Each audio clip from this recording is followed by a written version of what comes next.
Selesai Pak Suwarno, 111 sampai 111. Bismillahirrahmanirrahim.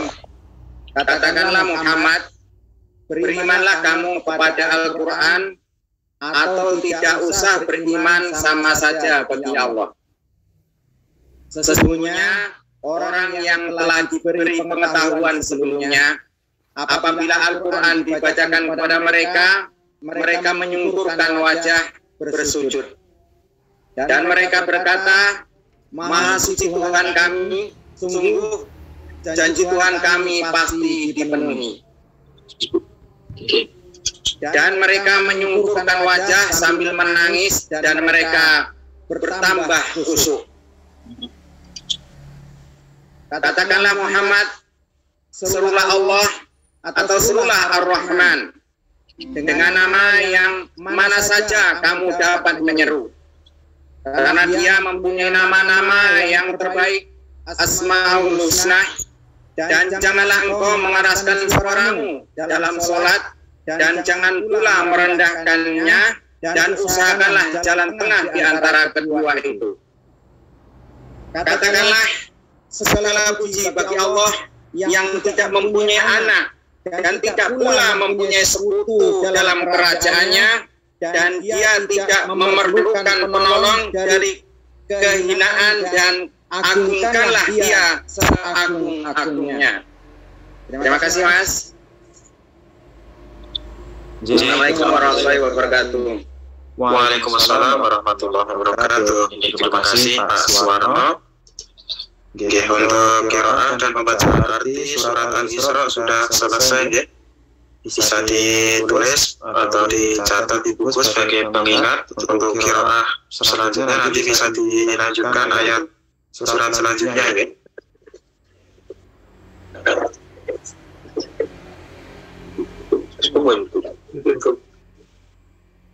Iya, yang baru bergabung monggo bisa kabar-kabari. Dari yang belum kabar-kabari, SNF ini udah Linda nih.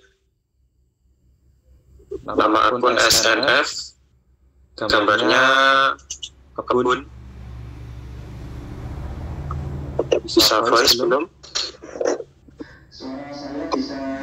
Iya. Oh, monggo perkenalan. Ngapunten. Nama saya Abi dari Bogor. Mas Abi. Abi. Mas Abi. Monggo.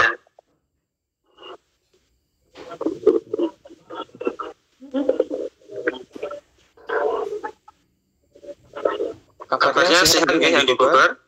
Alhamdulillah sehat Mas. Alhamdulillah.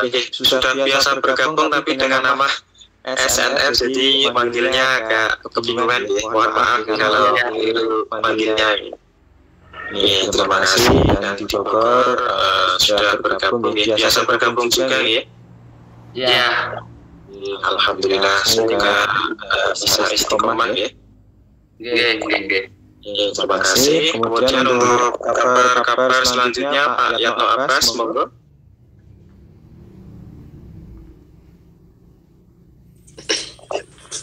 Assalamualaikum warahmatullahi wabarakatuh. Waalaikumsalam warahmatullahi wabarakatuh. Untuk kabar-kabar, alhamdulillah kami keluarga sehat Mas. Ya, masih seperti biasa. Alhamdulillah udah ada seminggu enggak hujan di sini, jadi agak kering lah. Alhamdulillah. Itu aja Mas yang dapat saya laporkan. Terima kasih atas waktunya. Assalamualaikum warahmatullahi wabarakatuh. Waalaikumsalam warahmatullahi wabarakatuh. Terima kasih Pak Yatno Abbas yang di Sintang, Kalimantan ya. Dilanjutkan kabar-kabar Mas Fahri Wisnu, monggo. Saya kabar-kabari. Assalamualaikum Mas. Waalaikumsalam warahmatullahi wabarakatuh. Alhamdulillah kabar saya dan keluarga di sini sehat semua Mas. Ya, alhamdulillah. Masih dingin Mas Fahri? Masih Mas. Oh masih.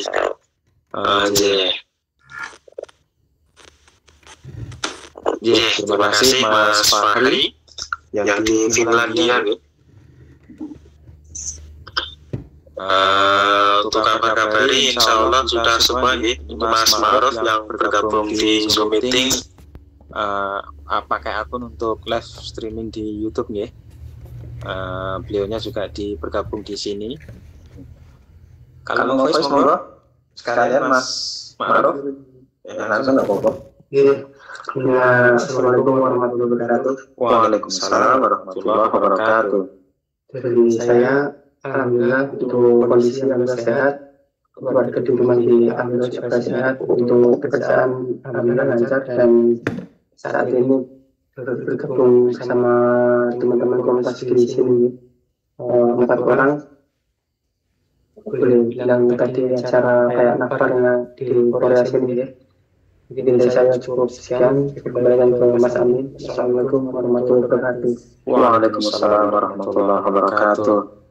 Iya, jadi yang di Korea berempat ya, Mas Ma'ruf, saya, Mas Bagus, juga Mas Asroy. Yang baru berempat yang bisa silaturahmi secara langsung pas liburan tahun Cina ya. Ya, alhamdulillah. Sampai saat ini Ustaz masih belum ada jawaban ya.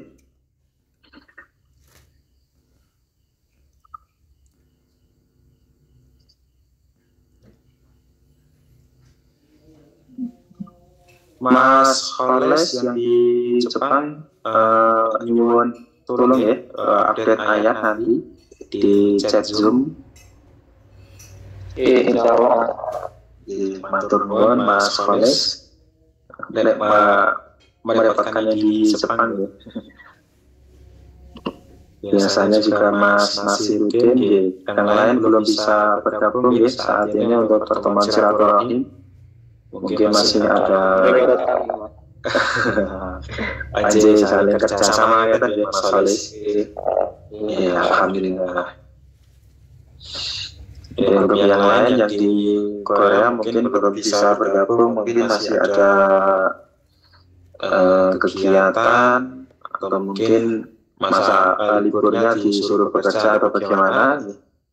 Semoga tetap di jalannya ya, jalan yang benar.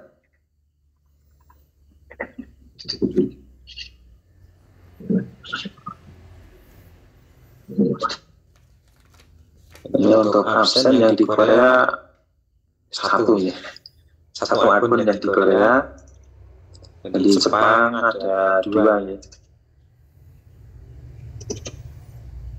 Terima kasih.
Pertanyaan untuk seluruh pengikut MTA. Sugino sering mengkritik budaya NU, tetapi ketika diajak berdialog, dia selalu mengatakan agama tidak perlu didebatkan. Jika tidak perlu didebatkan, maka kenapa Anda selalu mendebat dan menghina kami lewat pidato busuk Anda? Anda banci yang takut kalah, atau jangan-jangan pengecut tapi sok jago? Kami selalu siap berdebat dengan Sugino dimanapun dan kapanpun. dan sudah berkali-kali Sukino yang pengecut diajak berdialog dan selalu tidak berani dengan alasan yang dibuat-buat. Nah, pertama, omongannya itu bohong. Belum pernah ada orang datang ngajak debat itu. Memang saya pernah menerangkan hadis, bukan saya, hadis. Mungkin saudara sudah dengar juga kan? Allah akan membuatkan rumah kamu di tengah-tengah surga. Barang siapa yang menghindari perdebatan walaupun benar, tak terangnya gitu. Hadis itu bukan saya. Agama itu tidak perlu diperdebatkan. Sebab kalau namanya debat itu yang maju itu apa? Hawa nafsu, tidak perlu didebatkan. Agama itu kalau tidak mengerti dikaji, setelah mengerti diamalkan. Lah kalau kamu mengerti, oh ini salah, kewajibanmu meluruskan. Itulah. Nah, kan berangkat hadis itu dikira aku tadinya dijak debat orang wani. Wah, padahal belum pernah ada orang yang ngajak. Andai kata diajak ya memang saya tidak mau. Pun tidak kalah, ya wes aku tak ngalah bae.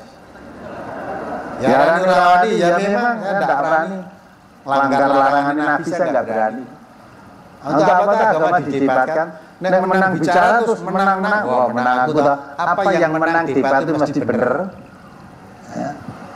Dan agama Nabi melarang untuk diperdebatkan. Tapi suruh ngerti. Kalau nggak ngerti tanya yang mengerti. Fas'alu ala dzikri in kuntum la ta'lamun. Tanya yang jangan berdebat.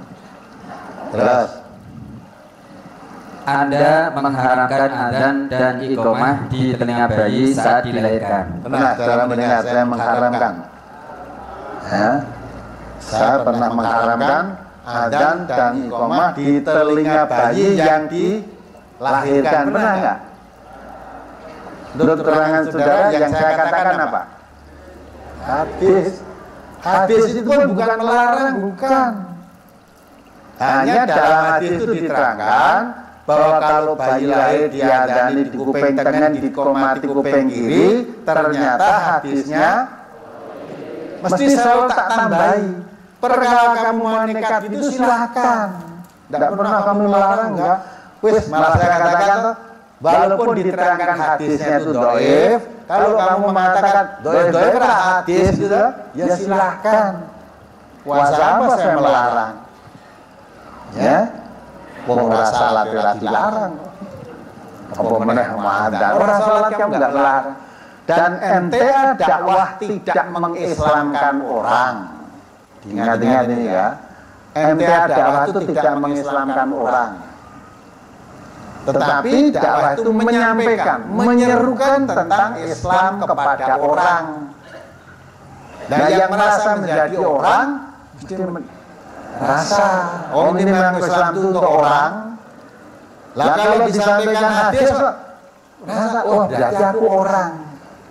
Nah sekarang kalau kamu rasa orang, hadis Nabi mengatakan begini, apakah kamu menurut Nabi?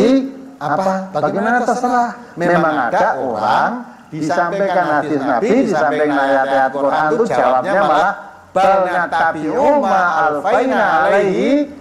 Pak, itu juga bukan dari saya, dari Quran juga.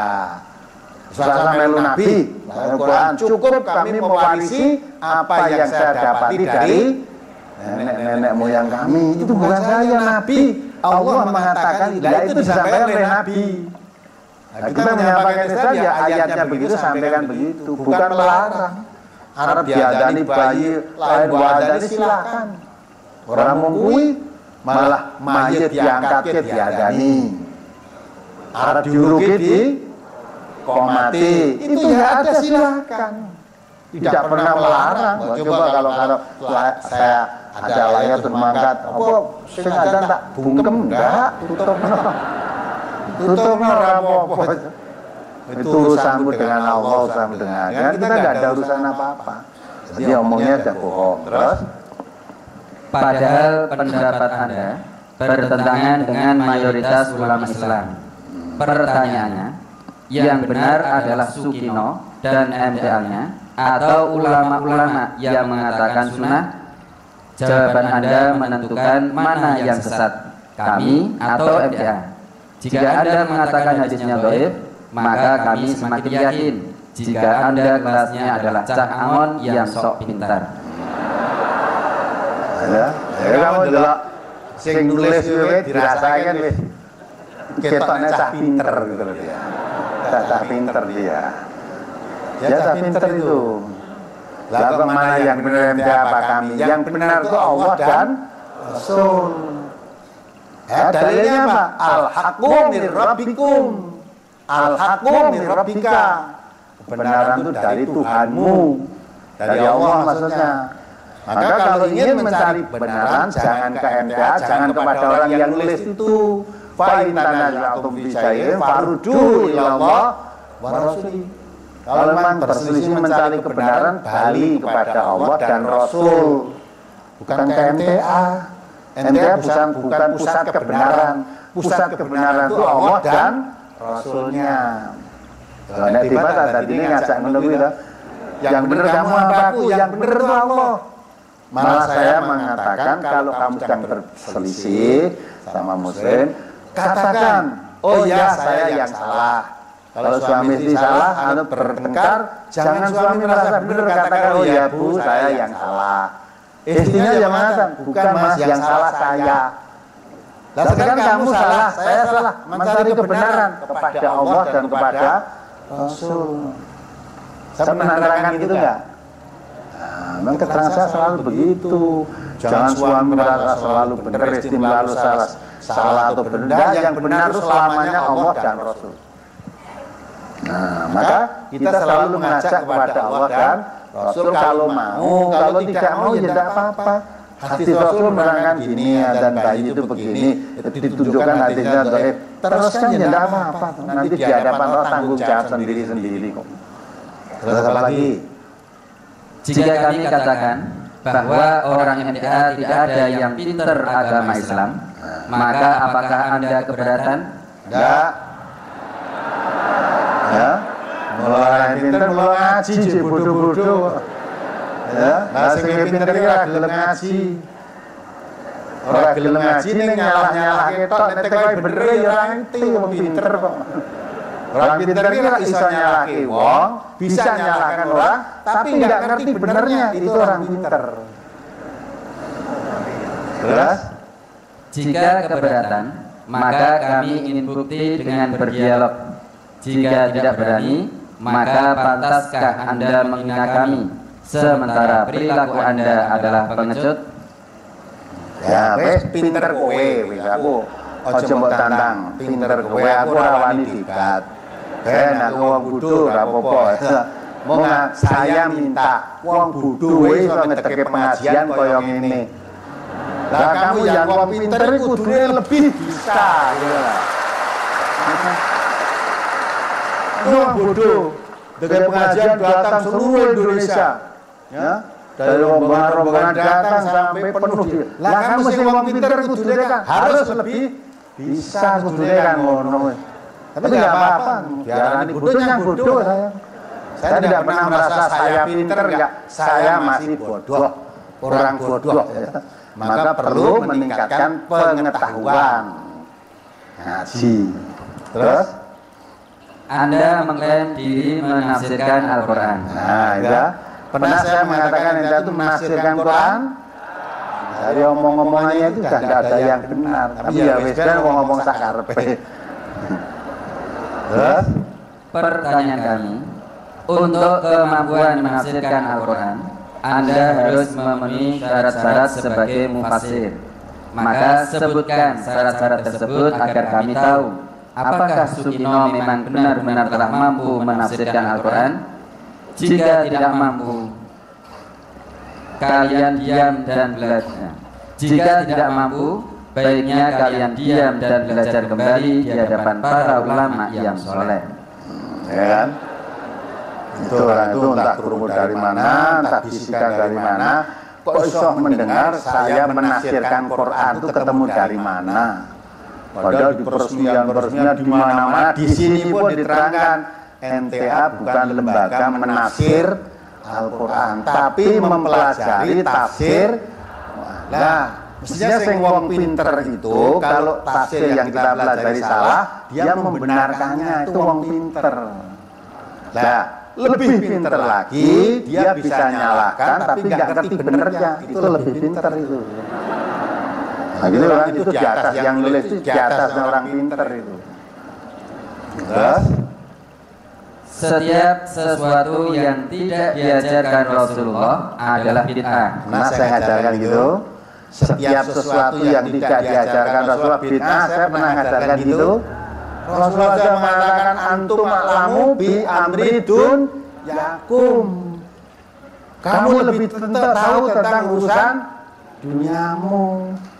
Yang saya terangkan di sini bukan dari saya, hadis Nabi menerangkan yang dikatakan bid'ah itu urusan apa? Bukan segala sesuatu. Segala sesuatu, nanti kita ibadah haji naik pesawat terbang, bid'ah. Ya, naik sepeda motor, bid'ah. Ya enggak? Makan mie ayam, bid'ah. Ya enggak? Akan pakai sendok, bid'ah. Itu urusan dunia. Nabi sudah mengatakan kamu lebih tahu tentang urusan duniamu. Nah, itu kebijakan Nabi. Penghitungan Nabi jauh, ya. Pada zaman Nabi pesawat terbang belum ada, kendaraan apa belum, sepeda ontel saja belum ada. Maka Nabi mengatakan dunia boleh kamu berkembang semaju secepatnya, setinggi-tingginya. Kamu lebih tahu daripada saya urusan dunia. Bukan segala sesuatu bid'ah. Terus dibaca tadi. Maka kami bertanya, Anda harus ngaji khusus di hari Minggu, dalilnya apa? Ya, pinter itu. Ngaji hari Minggu dalilnya apa? Orang pinter itu. Terus? Padahal Anda sangat memusuhi warga NU. Kalian kita memusuhi. Wong ini yang digebuki kita tidak balas kok musuh itu gimana Pak? Pengajian di sana demo sana tidak pernah membalas. Nah, kok memusuhi? Terus? Kami ulangi. Padahal Anda sangat memusuhi warga NU yang membaca Yasin di hari Jumat.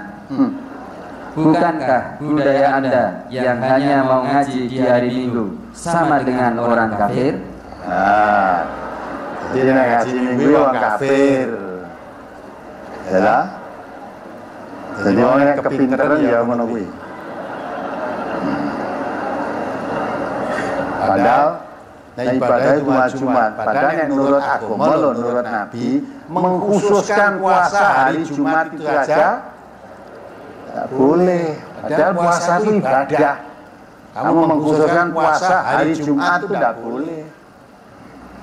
Ya dah. Nah, kita kan ziarah kubur ya Jumat. Ada malam Jumat. Malah dulu ada pernah ziarah pagi ngumpul istrinya aja malam Jumat. Akhirnya tidak mati bojone. Ya, akad pagi dulu loh. Akhirnya dia karena mati nikah lagi, ngumpuli tiap malam Jumat lagi. Mati lagi. Baru ditanyakan akad pagi itu. Memang nggak ada aturan gitu itu. Terus? Sebentar cukup. Nah, dibaca judul paling depan. Itu masih banyak berapa lembar itu. Sebaiknya Anda tahu debat NU versus Majelis Tafsir Al-Quran atau MTA. Nah, pernah MTA pernah debat dengan NU. Itu pertama ada bohong ya. Terus di yang terakhir untuk menyebarkan berita itu. Cuplikan diskusi debat bersama MTA di Sragen, Jawa Tengah. Nah, itu yang suruh menyebarkan tadi loh. Oh, ya. Perhatian. Nah, itu perhatian ini. Perhatian jangan saya ngomong loh. Perhatian. Ya. Mohon disebarluaskan ke jamaah, teman dan saudara dengan memfotokopi risalah debat NU MTA ini sebagai perjuangan membela Ahlus Sunnah wal Jamaah dari rongrongan ahli bid'ah. Nah, terus tekan isor mau. Cukup tekan lo. Cuplikan diskusi debat bersama MTA di Sragen, Jawa Tengah. Nah, perhatian supaya itu difotokopi disebarkan. Ini dapatnya itu juga dari selebaran, katanya disebarkan di masjid di daerah Banyumas sana. Yang membawa ke sini warga NTH dari Banyumas. Sebarkan. Ya. Bukan tidak mungkin itu hanya di masjid Banyumas, mungkin di masjid-masjid yang lain ya ada begitu. Bukan tidak mungkin orang yang menerima itu terus fotokopi banyak, sebarkan juga.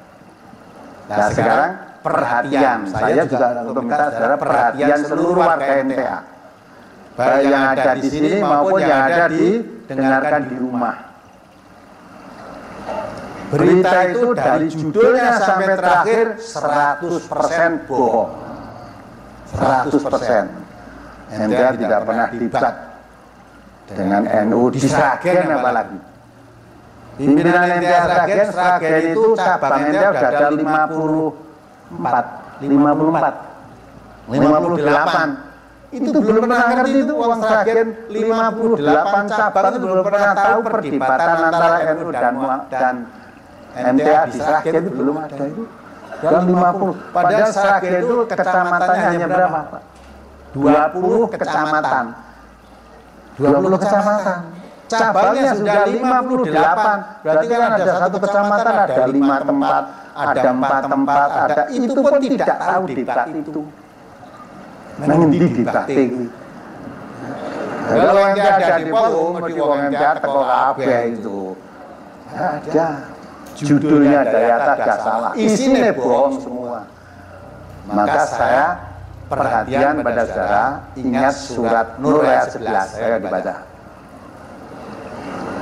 Dasar kita mengingatkan saudara, kalau dia kan anjurannya supaya disebarkan. Kalau saya berdasarkan Al-Quran, kalau saudara ikut menyebarkan berita itu, berarti saudara andil membuat berita. Siapa paling banyak penyebaran itu paling besar nanggung dosanya. Paling besar nanggung dosanya. Baca ayo. Surat An-Nur surat ke-24 ayat 11. A'udzu billahi minasyaitonir rajim. Innal ladzina ja'u bil ifki 'usbatum minkum la tahsabuhu syarran lakum bal huwa khairul lakum. Likulli imri'in minhum maktasaba minal ism walladzi tawalla kibrahu minhum lahu 'adzabun 'adzim. Kalian sesungguhnya orang-orang yang membawa berita bohong itu adalah dari golongan kamu juga, ya. Yang membawa berita bohong itu dari golonganmu juga, maksudnya dari siapa? Golonganmu juga, bukan orang kafir. Kalau orang kafir malah tidak mengatakan begitu, menafsir bahwa orang gagas. Yang membawa berita bohong itu dari golonganmu juga, dari orang Islam. Terus, janganlah kamu mengira berita itu buruk bagimu. Nah, jangan mengira berita bohong itu buruk bagi kamu. Yang diberitakan jangan. Terus, bahkan itu baik bagimu. Allah katakan tak? Berita bohong itu yang membawa dari golonganmu sendiri, kalanganmu sendiri. Tapi jangan dikira berita bohong itu buruk bagi kamu. Itu baik bagi kamu. Terus, setiap orang dari mereka akan mendapat balasan dari dosa yang diperbuatnya. Dan barang siapa di antara mereka yang mengambil bagian terbesar dari dosa yang diperbuatnya, dia mendapat azab yang besar pula. Siapa ikut andil menyebarkan berita bohong itu, dia ikut memikul dosa. Siapa paling banyak penyebarannya berita bohong itu, dia paling banyak akan mendapat azab yang paling besar. Itu Quran. An-Nur ayat 11 dibaca. Saya katakan berita itu dari awal sampai 100% bohong. Ya. Jangan dikira buruk, enggak. Kata Allah, baik bagi kamu. Orang yang mengerti membaca itu, ya, saya yakin tidak percaya, ingin tahu terus ke sini. Berita bohong disebarluaskan itu sudah membahana di dunia Indonesia. Hingga zina lebih baik daripada tahlilan, anjing halal, yang jual anjing wanita-wanita kudungan, itu sudah tersebar seluruh Indonesia. Ya, ternyata baik buat yang diberitakan itu nggak ada apa-apanya. Orang sekarang itu kritis-kritis. Dengar berita langsung percaya, mesti tabayun. Apalagi yang sok ngaji, ngerti Quran. Qurannya mengatakan in ja'akum fasiqun binaba'in fatabayanu. Ya, kalau kamu mendengar berita orang fasik membawa berita, tabayun. Klarifikasi dulu. Antusibu qauman bijahalatin fatusbihu ala ma fa'altum nadimin. Jangan terus menerima berita, ya, terus mengambil keputusan, kamu nanti akan menyesal. Maka klarifikasi, benar, cek dulu kebenarannya. Loh, yang membawa itu Ustaz kok? Iya. Untuk mengetahui fasik dan tidaknya, jangan kamu lihat titelnya, jangan kamu lihat pakaiannya, lihat beritanya. Kalau berita itu berita bohong, walaupun yang menyebarkan itu terdapat sebutan ustadznya itu ustadz fasik, ustadz fasik itu. Nah, maka tabayun dulu. Apalagi secara langsung. Nah, untuk berita sampai di sini. Maka ini perhatian seluruh warga NTA di mana saja, supaya saudara tidak ikut andil dosa. Kalau ada sebaran lewat di masjid atau di mana, atau diberi oleh teman saudara, lihat, oleh judulnya, tidak usah dibaca, disobek di muka yang memberi. Wes, saudara tidak andil dosa, memutus dosa. Ya, itu gale surat berantai penunggu suruh kunci Ka'bah dulu itu. Ya, kalau dapat ini nanti kalau siapa mau memfotokopi disebarkan kepada 20 orang temannya, nanti akan mendapat begini. Kalau tidak menyebarkan nanti akan kena musibah dan kalau percaya itu jadi syirik saja. Kalau ini jelas ayatnya mengatakan yang membawa berita itu dari kalanganmu sendiri. Berita bohong itu, maka siapa yang menyebarkan berita bohong berarti ikut andil dosa. Siapa yang paling banyak menyebarkan berita itu tadi paling berat menanggung, akan dapat adab yang berat di sisi Allah. Maka kalau saudara nanti diberi dari siapapun yang memberi, ya, atau di serdus lebaran ini dilihat, oh ini tugasnya sobek, rasa dibaca. Kalau tidak ngerti lah. Kalau saudara ikut enggak apa-apa, diberikan temannya, berikan saudara ikut menyebarkan berita bohong. Menyebarkan berita bohong itu dosa. Yang paling banyak akan mendapat adab yang paling berat. Ya. Orang yang begitu itu, coba ayat berapa dibaca. Wa tahsabunahu hayyinan. Dia mengatakan dengan menyebarkan berita bohong dari mulut ke mulut itu anggapannya ringan saja, hayyinan. Wa huwa indallahi azim. Di sisi Allah perkara berat itu. Maka jangan mudah-mudah ikut menyebarkan berita bohong. Ya, dibaca ayat 15 coba. Surat An-Nur ayat 15.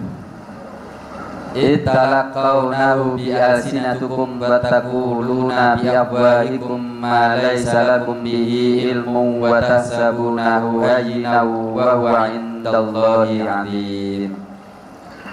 Ingatlah ketika kamu menerima berita bohong itu dari mulut ke mulut, dan kamu katakan dengan mulutmu apa yang tidak kamu ketahui sedikit pun, dan kamu menganggapnya remeh, padahal dalam pandangan Allah itu soal besar. Ya kan?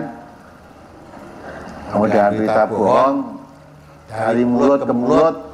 Contohnya tadi MTA mengharamkan orang mengadani bayi lahir, MTA menafsirkan Al-Quran, ya.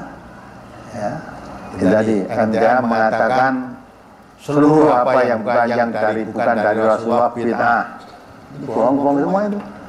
Ya, kamu dapat dari itu mana? Dari mulutnya siapa?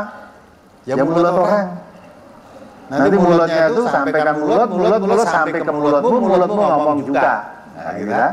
Kata Allah, berbicara bohong dari mulut ke mulut sumbernya tanpa mengetahui yang sebenarnya, kamu seolah-olah sesuatu yang remeh, tidak apa-apa. Padahal dikatakan oleh Allah, wa huwa indallahi azim. Penyebar berita bohong yang sumbernya dari mulut ke mulut itu perkara besar di sisi Allah, jangan dianggap remeh. Maka seluruh warga NTA supaya selamat dan dapat lebaran itu langsung disobek. Jangan kamu berikan teman lain, walaupun tidak diperbanyak, tapi jangan diberikan pada orang lain.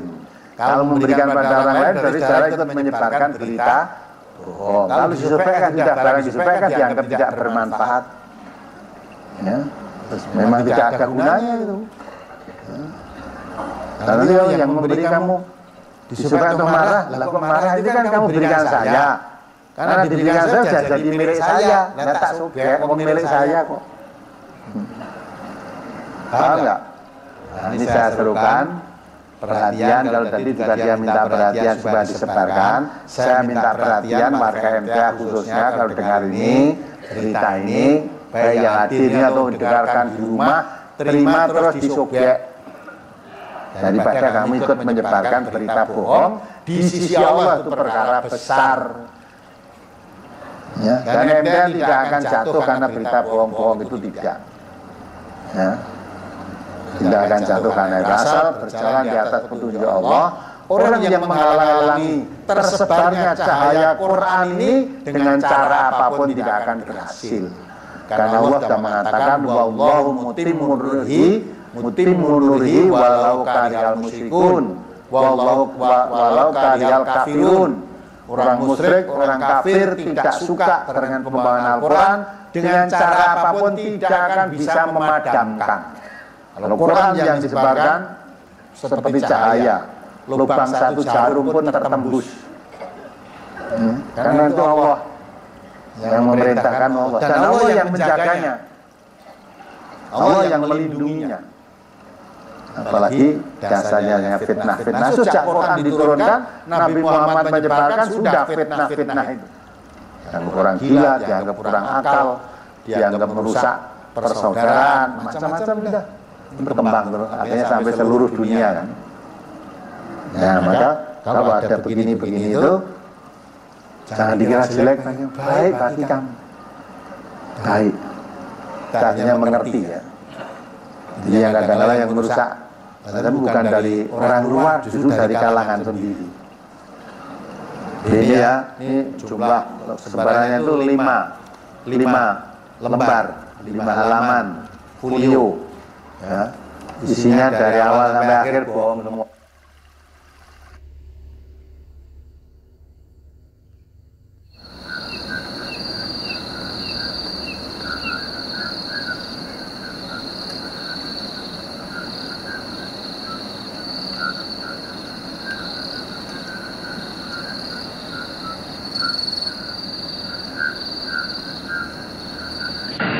Mari mulai. Ada pertanyaan dari berikutnya. Ini sebelumnya ini saya dulu ya, coba jelas ini yang dulu bertanya tentang apa itu Mu'tazilah. Coba tolong ini dibaca ini. Nanti sampai di sini aja. Sampai di sini aja ya.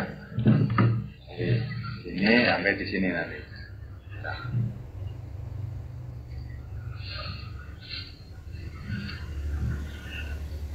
Jadi kan di hari kemarin sampai ngampat yang dari Kendal itu loh. Dan ditanyakan Mu'tazilah sudah berapa minggu yang lalu kok belum dijawab-jawab. Anjel nih tekwan meneh. Ya, sekarang dia dibaca ayo. Definisi Mu'tazilah. Secara bahasa, kata Mu'tazilah berasal dari kata azala ya'tazilu azlan wa azalahu fa'tazala wa in azala wa ta'azala, yang artinya menyingkir atau memisahkan diri. Secara istilah, Mu'tazilah berarti sebuah sekte sempalan yang mempunyai 5 pokok keyakinan atau al-usul al-khamsah, meyakini dirinya merupakan kelompok moderat di antara 2 kelompok ekstrim, yaitu Murji'ah yang menganggap pelaku dosa besar tetap sempurna imannya, dan Khawarij yang menganggap pelaku dosa besar telah kafir. Jadi ada aliran namanya Murji'ah, orang yang melakukan orang Islam yang melakukan dosa besar itu masih dianggap imannya masih sempurna. Satu lagi, golongan Khawarij menganggap orang Islam yang melakukan dosa besar itu kafir. Namun Mu'tazilah tengah-tengah di antara itu. Terus? Awal kelahiran dan penamaan Mu'tazilah. Di kalangan para peneliti terjadi perbedaan pendapat yang cukup mencolok mengenai asal-usul penamaan Mu'tazilah. Penyebabnya adalah penamaan tersebut erat kaitannya dengan berbagai peristiwa sejarah yang terjadi di dunia Islam pada masa kelahiran gerakan ini. Pendapat-pendapat tersebut diantaranya: 1. Sebagai pihak yang menyatakan